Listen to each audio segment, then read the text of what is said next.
আসসালামু আলাইকুম এভরিওয়ান, কেমন আছেন সবাই?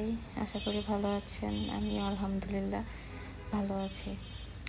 সকাল সকাল ঘুম থেকে উঠে দেখি এত সুন্দর বাইরে বাতাস, আর বাতাসে যখন গাছগুলি দোল খায় কী যে সুন্দর লাগে দেখতে। আবার বৃষ্টিও আসছে, এর মধ্যে গাছগুলির পাতাগুলি সব ভিজা ভিজা। তারপর চিন্তা করলাম যে ওয়েদার ডিমান্ড বলে কথা, কেননা আজ খিচুড়ি হয়ে যাক, এই চিন্তা করে আজকে খিচুড়ি রান্না করলাম। খিচুড়ির সাথে মাছ ভাজা, তারপর হচ্ছে পেঁয়াজ, শুকনা মরিচের ভর্তা, সাথে আচারের তেল। এটা তো খেতে বেশ ভালো লাগে। আর হচ্ছে একদম ঝাল ঝাল করে আলু ভর্তা। আর আলু ভর্তাটা এত বেশি ঝাল হয়েছে, যদিও ঝাল খেতে চাইছি, তারপরেও ঝাল যেমনটা চাইছি এর চেয়ে অনেক বেশি গুণে ঝাল হয়ে গেছে, কিন্তু খেতে তো বেশ ভালো লাগছে।